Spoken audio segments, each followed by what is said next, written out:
Droit au logement 38 organisait un rassemblement devant la préfecture de l'Isère ce mardi. L'association veut faire stopper les expulsions sans solution de relogement et faire valoir le droit aux réquisitions de logements vides.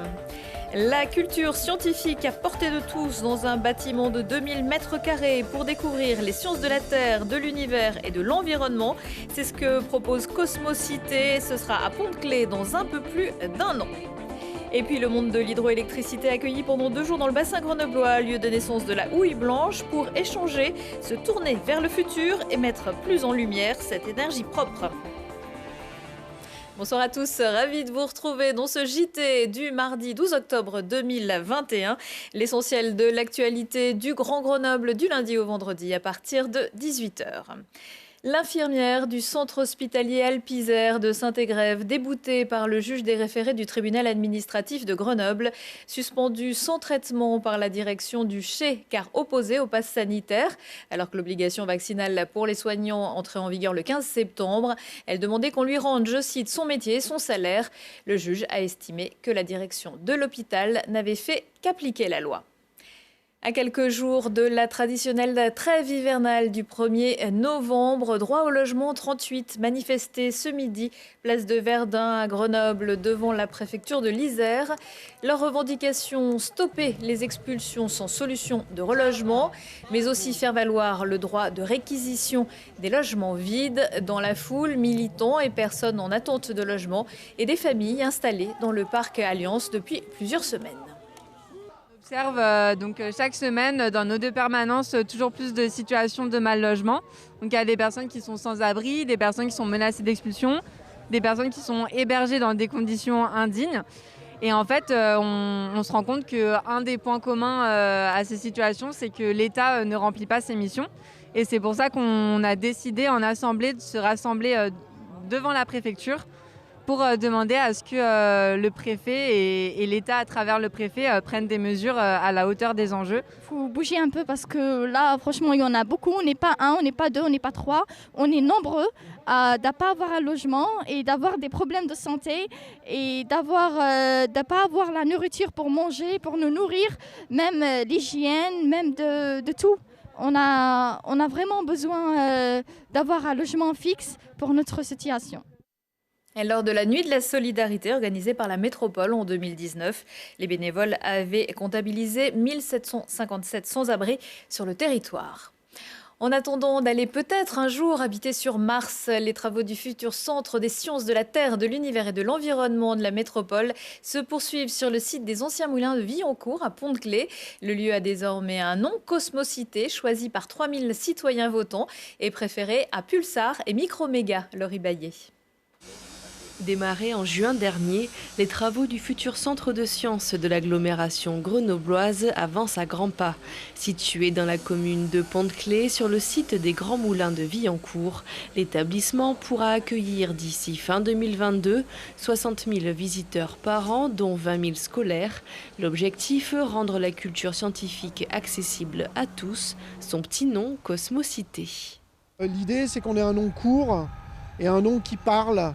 Je dirais, à toutes les générations et qui puisse être utilisé comme finalement un lieu de rendez-vous. Cosmocité, c'est le cosmos, c'est l'infiniment grand, c'est ce qui nous dépasse. Mais la cité, c'est ce qui est là, c'est nos vies, c'est nos pieds, c'est là où nous sommes, c'est nos gestes du quotidien, c'est nos vies quotidiennes. Donc c'est le mariage entre notre quotidien et ce qui est infiniment grand. Cosmocité proposera un voyage de l'infiniment grand à l'infiniment petit, entre expositions, projections, expériences et actualités scientifiques sur près de 2000 m². On va trouver un planétarium de 80 places. Vous allez avoir une salle immersive, ça c'est totalement original. C'est-à-dire un espace qui sera numérisé, digitalisé, qui vous permettra de façon régulière d'être dans des ambiances qui correspondent là où se passent les choses, les calottes polaires, l'univers. Vous allez avoir des espaces d'exposition classiques. Vous allez avoir une salle dédiée à la Terre, une salle dédiée à l'univers. Plus vous allez monter, un belvédère qui vous permettra de regarder les montagnes tout autour et d'observer en vrai ce qu'est le changement climatique. Et puis vous aurez des lieux pour manipuler la science. Cosmocité, c'est aussi un jardin ouvert au public à l'arrière face au massif du Vercors avec un amphithéâtre de verdure. Coût total de ce projet culturel, 10 700 000 €. 63% de cette somme est financée par la métropole. C'est la CASMAT, le centre de culture scientifique, technique et industrielle, qui aura en charge la programmation et l'animation.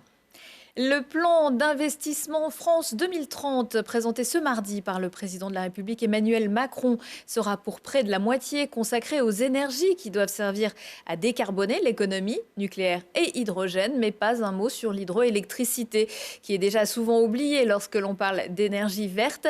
Pourtant, les spécialistes de l'hydroélectricité se sont donné rendez-vous hier et aujourd'hui à Grenoble pour les rencontres Business Hydro, un événement lancé en 2016 et de retour en présentiel après une année en virtuel. Vous commencez à connaître le refrain. Charlotte Faulkner. C'est au cœur du berceau de l'hydroélectricité qu'ont lieu pour la 6e année consécutive les rencontres Business Hydro. Cette année, 100 exposants ont répondu présents, soit 25% de plus par rapport à l'édition 2019. Au total, près de 1000 visiteurs se sont inscrits pour cette nouvelle formule. Le salon se déroule maintenant sur 2 jours. Parmi les exposants, des entreprises en tout genre, des bureaux de géométrie, des entreprises de télécommunications ou encore des fabricants de mesures dans le domaine de l'eau. Pour tous, l'hydroélectricité représente une part importante de leurs clients.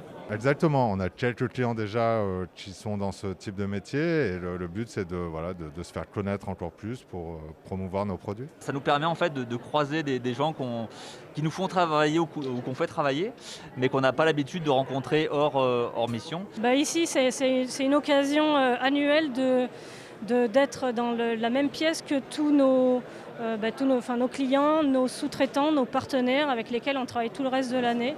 Et puis on en profite bien sûr pour être découvert par des potentiels clients. Les rencontres Business Hydro ont été créées par Hydro 21, un cluster qui regroupe l'ensemble des membres actifs de l'hydroélectricité dans la région Auvergne-Rhône-Alpes.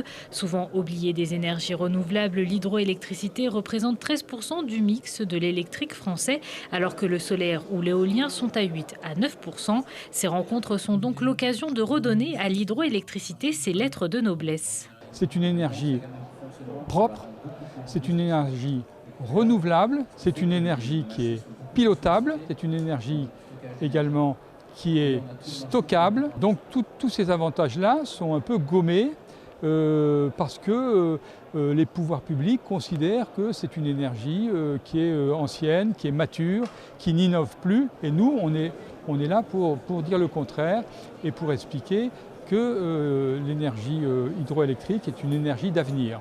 Auvergne-Rhône-Alpes est la première région productrice d'hydroélectricité du pays. Elle représente 5600 emplois. Ces rencontres ont aussi permis de présenter un livre blanc, production et stockage Hydro 2030, à faire passer donc à Emmanuel Macron. Il y a encore une dizaine de jours, les températures encore chaudes étaient favorables à une bonne qualité de l'air, mais avec l'arrivée du froid, les particules fines se multiplient en grande partie à cause du chauffage au bois. Après un appel à candidature de Grenoble-Alpes Métropole et Atmo, 30 communes se sont portées volontaires pour installer un micro-capteur sur leur territoire pendant 1 an.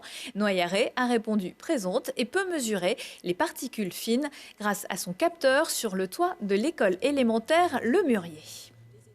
C'est des capteurs qui ont ce format-là, qui sont des petits instruments de mesure qui nous permettent d'avoir des informations indicatives sur la qualité de l'air. Mais du fait de leur nombre, cette information indicative fait qu'elle devient pertinente parce qu'on a beaucoup plus d'appareils que les appareils que l'on utilise habituellement, qui sont des appareils normalisés, qui sont beaucoup plus lourds, beaucoup plus compliqués à installer. Là, on mesure des poussières en suspension. Donc l'idée, c'est d'affiner les données d'Atmo et de faire prendre conscience aux habitants de la commune de Noyaret, mais aussi des 29 autres communes de la métro où un capteur a été posé, que non seulement ils peuvent agir de façon négative, j'allais dire, sur la qualité de l'air en ayant un chauffage au bois non performant, mais surtout qu'ils peuvent agir de façon positive, c'est-à-dire en changeant leur chauffage. Et là où on est assez performant, c'est qu'en plus on les accompagne pour les changer avec une aide qu'on appelle la primaire bois et qui peut leur permettre, pour les plus modestes, de changer leur chauffage avec un reste à charge quasiment nul. Quand on parle de pollution de l'air aux particules fines, c'est principalement le chauffage individuel et beaucoup le chauffage à bois qui est vraiment source de pollution. Donc on prend une bûche d'une dimension classique, environ 30 cm, et qu'on la met dans notre foyer ouvert et qu'on on y met le feu, en fait, sur ces 30 cm, il va y avoir que ça qui va réellement nous chauffer. Donc, en gros, 5 cm d'épaisseur du bois va réellement nous chauffer de la bûche. Tout le reste, donc sur 28 cm de bûche, ça va partir dans l'atmosphère, donc c'est pour nos poumons. En plus de ces capteurs fixes, Atmo prête aux citoyens des capteurs mobiles pour mesurer la qualité de l'air du quotidien, chez soi, sur son lieu de travail ou encore dans ses déplacements. Moi aussi, je suis Catherine Deneuve, ça m'a un petit peu bousculée. Non, je ne me prends pas pour une autre, c'est le titre du spectacle Entre rire et chanson à découvrir cette semaine à la MC2 de Grenoble.